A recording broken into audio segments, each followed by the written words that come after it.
والصلاة والسلام على رسول الله وعلى آله وأصحابه أجمعين أما بعد أعوذ بالله من الشيطان الرجيم بسم الله الرحمن الرحيم رب اشرح لي صدري ويسر لي أمري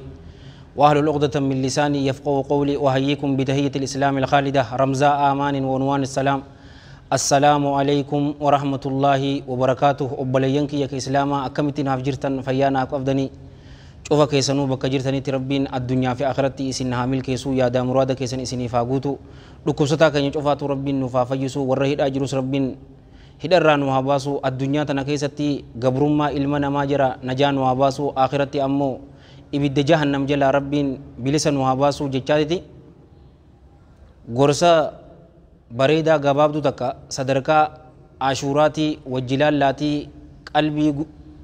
غرا درا qalbiitiin na dhaggeeffadha gurra qaamaa dura gurra qalbiitiin na dhaggeeffadha yeroo maqaa rasuulaati sallallahu alaihi wa alihi wasallam dhageessan salawaata buusuu hin dhiisinaan isiniin jaa salawaatullaahi wa salaamu alaihi sadarkaa guyyaa ashuuraan qabduu keessaa obboleeyyan kiyya rasuulli keenya sallallahu alaihi wa alihi wasallam fil muttafaqi alaihi min hadiisi ibn abbaasin radiyallahu anhuma أن رسول الله صلى الله عليه وآله وصحبه وسلم صام يوم عاشوراء وأمر بصيامه إرجم ربي صلوات ربي وسلام عليه بأبيه وأمي صلى الله عليه وآله وصحبه وسلم قويا كرنفا محرم نسومني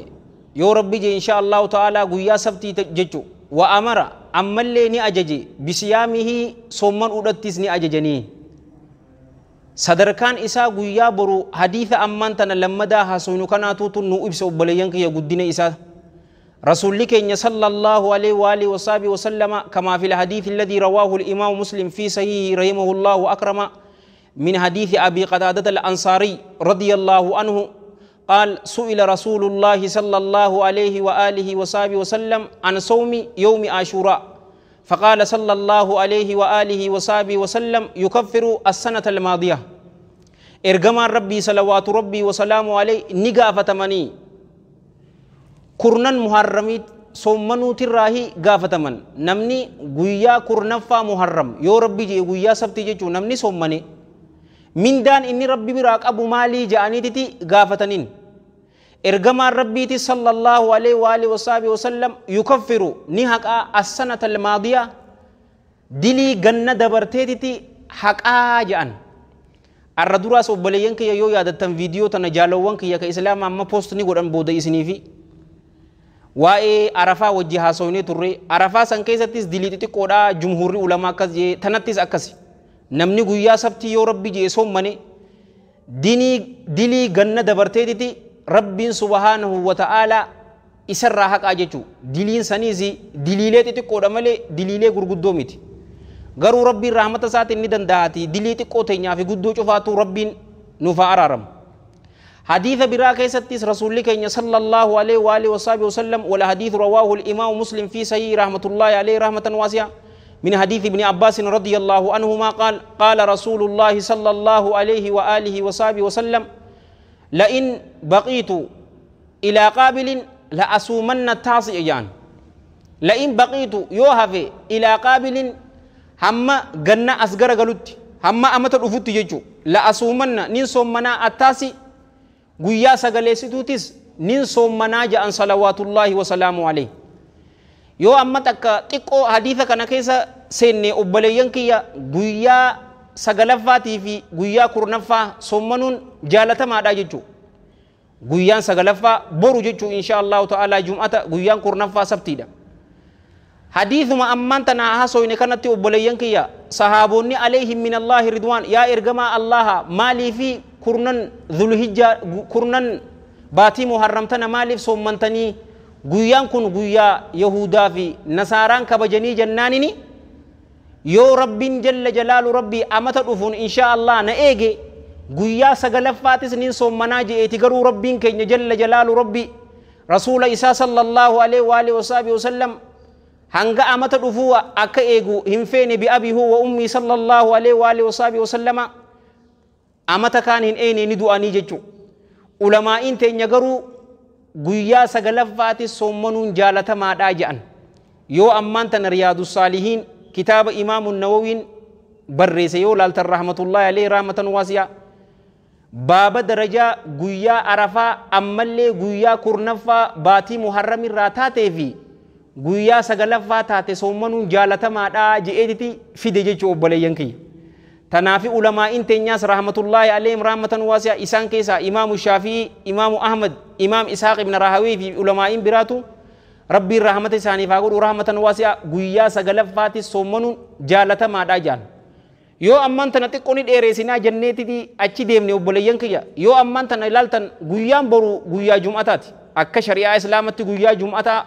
kophaa soommanuun hin taatu maaliif hadiisa kanaas rasuuluma keenyaatu sallallahu alaihi wa alihi wasallam imaamul bukhaariituutu odeesse sayya isaa keessatti rahmatullahi alaihi rahmatan waasi'a ibni abbaas irraa dhufe riwaayaan biraatillee ta muslim irraa dhuftes jettus ni jirti yookaa gabaabatti fil muttafaqi alaihi min hadiisi juweeriyaa radiyallahu anha guyyaa jum'ataati soommante ture isin yeroo kana rasuulli keenya sallallahu alaihi wa alihi wasallam kalee soommante hijeen guyyaa kamisaa arraan tana baan hin soommanne jeetten haya guyyaa boru booda guyyaa sabtiini soommantaa hijee gaafataniin lakkii soommanus niyyaa hin qabu jennaani furii ja'aniin jechu guyyaa jum'ataa qopheessanii soommanuun hin taatu jechu hadiisa biraa keessattis obboleeyyan kiyya ka islaamaa guyyaa sabtii qopheessanii soommanuun dhorkaadha garuu ka amman tanaa yoo laaltan jaalawwan kiyya ka islaamaa shari'aatu tuutu itti nu ajajee jechu amma yeroo boru insha allahu ta'ala soommannu guyyaa sabtiitti soommana ni qabna inuma yoo guyyaa boruutis hin soommanne obboleeyyan kiyya ka islaamaa guyyaa ashuuraa kurnaffaa baatii muharram qofa soommannaa yoo jenne akka shari'aatti obboleeyyan kiyya sabtii soommanuun dhorka garuu amman tana shari'uma teenyaa tuutu itti nu ajajee ni taatii jechuudha obboleeyyan kiyya isinittiin dheereessinu jenneeti malee waan hedduu takka obboleeyyan kiyya soommanuu haasa'uu dandeenyaa jechuudha inuma silaa kaayyoon teenya guddoo taate rabbiin kaayyoo teenya nu haa guddisu arraan tanaas kamisa ilammaan kamisa dhufutti soommanuudhaan isiniin jaa maaliif hadiisa biraa keessatti rasuulli sallallahu alaihi wa alihi wasallam hadiisa isaatis imaamu muslimiitu odeessee isaa keessatti rahmatullahi alaihi rahmatan waasi'a ji'a ramadaanaa booda irra caaltuun baatii yoo namni tokko soomane baatii muharrame ja'an salaata fardii boodaanis irra caalaan salaata salaatullee liidhaa ja'an baatii muharramtanaarraa obboleeyyan kiyya waan dandeenye namni irra guddaa isaa soommanuudhaan isiniin ja'a ammaan tana laal arraan tana kamisa guyyaa dalagaan namaa ol baatu boru akka jennetti guyyaa sagalaffaati guyyaan sabtii ammoo guyyaa kurnaffaati ammas alhadii kudha takka isniinni kudha lama salaasaan kudha sadii arbiyaan kudha afur khamisni kudha shani ayyaamul biidi jechu akka gaaritti irraa soommanuu qabnaan isiniin jaa anis kanin dubbadhesis warra dhaggeeffate warra dalagatu rabbiin waa godhu anaafisinu rabbiin addunyaa fi akhiratti rabbiin waa milkeessu rabbiin ibidda jahannamirraa najaa nu haa baasu warra jannataa rabbiin waa godhu dhukkubsataa keenya cufaatu rabbiin nuuf haa fayyisu allahumma laa tadaa lanaa dhanban illaa ghafartah walaa hamman illaa farrajtah ولا دينا إلا قضيته ولا مريضا إلا شفيته ولا ميتا لنا إلا رحمته ولا طاغيا إلا زدته وثبته ولا آسيا إلا هديته ولا مبتلا إلا آفيته ولا جاهلا إلا علمته ولا حاجة من هوائج الدنيا والآخرة هي لك رضا ولنا فيها صلاح إلا يسرتها وقضيتها يا أرحم الراحمين اللهم ارحم ضعفنا اللهم ارحم ضعفنا ويسر أمرنا واجبر كسرنا وفك أسرنا وفك أسرنا وحرم على النار أجسادنا واختم لنا بالباقيات الصالحات آجالنا